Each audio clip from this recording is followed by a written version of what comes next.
शुभोदय बच्चों।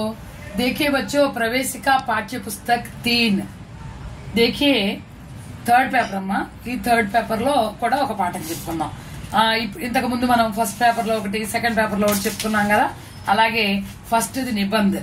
अच्छा बच्चों, पृष्ठ संख्या 5 निकाल के देख लीजिए। नागरिकों के कर्तव्य और अधिकार, పౌరుల యొక్క కర్తవ్యాలు హక్కులు। ఇదమ్మా దీని గురించి వ్యాసం। అసలు మన పౌరులు అంటే మనమే కదా, సిటిజన్స్।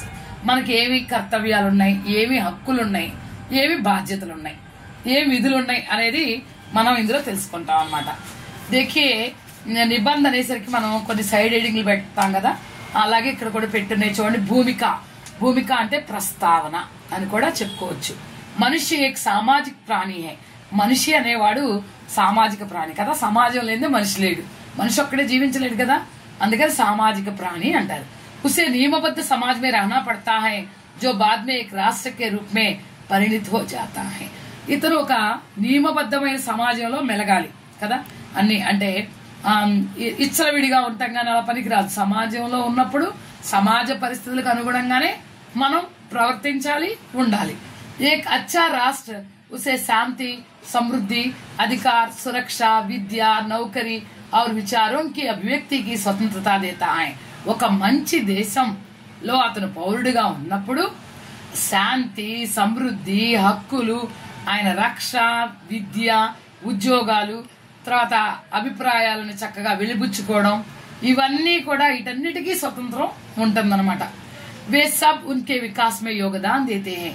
ఇన్ని యొక్క మనం ఇన్ని చెప్పుకున్నాం కదా, ఈ సౌకర్యాలన్నీ కూడా ఆయన అభివృద్ధి చెందడానికి తోడ్పడతాయి। చదువుకున్నాడు అనుకోండి, మంచి పొజిషన్ లోకి వెళ్తాడు, మంచి ఉద్యోగం వస్తుంది। భారతీయ సంవిధాన్, రెండోది భారతీయ రాజ్యాంగం।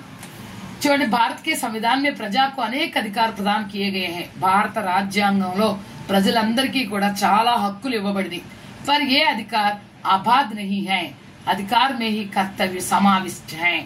చూడండి, ఈ హక్కులు ఇచ్చారు కదా అని చెప్పి బాగా విచ్చలవిడిగా వాటిని ఉపయోగించడానికి లేదు, దానికి హద్దులు కూడా ఉన్నాయి, హక్కులకి హద్దులు ఉన్నాయి। అధికార్ మే హీ కర్తవ్య సమావిష్ట హై, ఈ హక్కులు అనుభవించడంతో పాటు మన కర్తవ్యాలు కూడా ఉన్నాయి।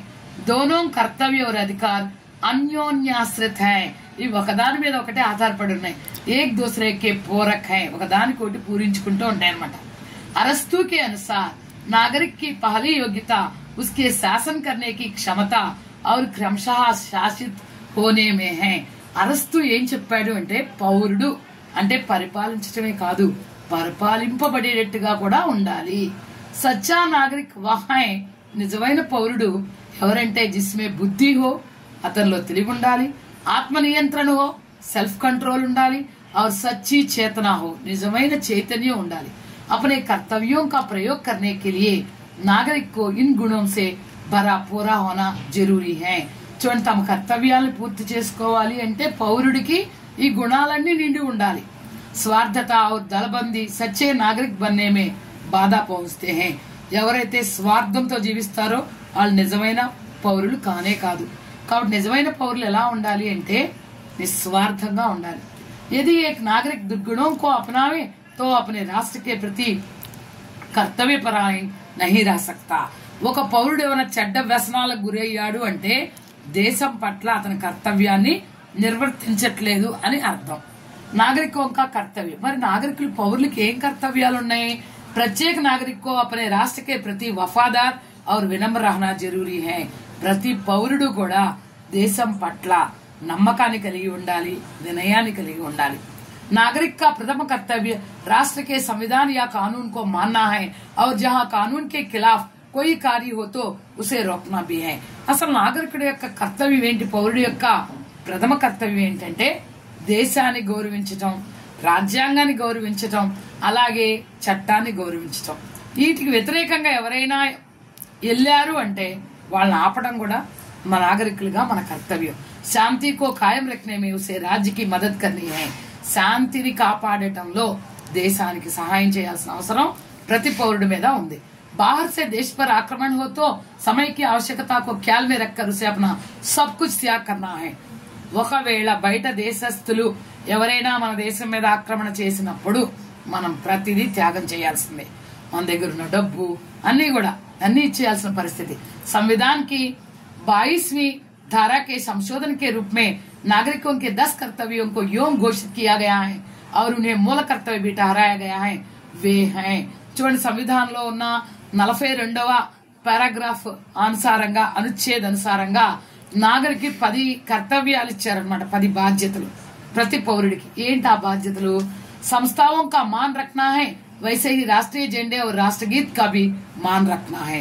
ఫస్ట్ కర్తవ్యం ఏంటంటే మన దేశాన్ని గౌరవించాలి, సంస్థల్ని గౌరవించాలి, దేశ జెండాని గౌరవించాలి, జాతీయ గీతాన్ని జాతీయ గేయాన్ని గౌరవించాలి కంపల్సరీ। రెండోది స్వాతంత్ర సంగ్రాम के उच्च आदर्शों को हृदय में पाले रखना है। స్వాతంత్ర సంగ్రామం జరిగింది, స్వాతంత్రం కోసం పోరాటాలు చేసాం, ఆ ఆదర్శాలన్నింటినీ కూడా మనం హృదయపూర్వకంగా అవలంబించాలి। భారత రాష్ట్ర की ప్రభుత్వ ఏకత और अखंडता का समर्थन करना है। భారతదేశం యొక్క ప్రభుత్వం ఏకత ఐకమత్యం, అఖండత అంటే ఖండత అంటే ఖండించబడటం, అఖండత అంటే ఒకే రకంగా ఉంటాం, వీటన్నిటిని కూడా మనం గౌరవించాలి। రాష్ట్ర की रक्षा करना और जरूरत पड़े तो राष्ट्रीय सेवा करना है। దేశాన్ని రక్షించాలి, అవసరమైతే దేశానికి సేవ చేయాలి।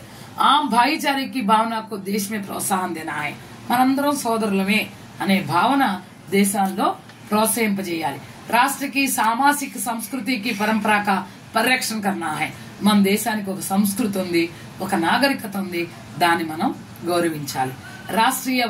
రక్షించాలి, రాష్ట్రీయ వాతావరణానికి రక్ష करना है। అంతేకాదు దేశ వాతావరణం చాలా ప్రశాంతంగా ఉండేట్టుగా కాపాడుకోవాలి। వైజ్ఞానిక ప్రకృతి का विकास करना है। వైజ్ఞానిక పరంగా ప్రకృతి పరంగా మనం అభివృద్ధి సాధించాలి। सार्वजनिक संपत्ति की सुरक्षा करना और हिंसा का पूर्ण त्याग करना है। మన చూడండి చాలా సార్వజనిక సంపద అంటే చాలా ఉంది మనకి, స్కూల్స్ ఉన్నాయి, లైబ్రరీస్ ఉన్నాయి, ఇంకా చాలా రైల్వే స్టేషన్స్, బస్ స్టాండ్, ఇవన్నీ మనయే, మన ప్రభుత్వ సంస్థలు, వీటన్నిటినీ కూడా కాపాడుకోవడం, హింసని త్యజించడం, ఇదన్నీ కూడా మన బాధ్యతలు।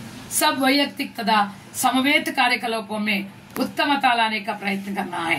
सब वैयक्तिक तथा समवेत కార్యకలాపం, వ్యక్తిగత కార్యకలాపాలు కానివ్వండి, అందరూ కలిసి చేసే పనులు కానివ్వండి, చాలా చక్కగా ఉన్నతంగా ఉండేట్టుగా ప్రయత్నం చేయాలి।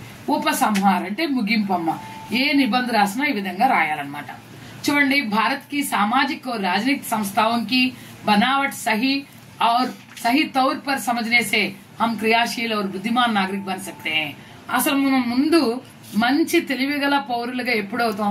భారతదేశాన్ని, సమాజాన్ని, తర్వాత రాజకీయాలని, ఈ సంస్థల్ని, వీటన్నిటినీ అర్థం చేసుకున్నప్పుడు, వీటి నిర్మాణాలని ఎలా ఈ మొత్తం అర్థం చేసుకున్నప్పుడే మనం మంచి పౌరులుగా మారగలం। हमारा समाज विकासशील है जिसमें सामाजिक और आर्थिक परिवर्तन बड़े जोर से हो रहे हैं।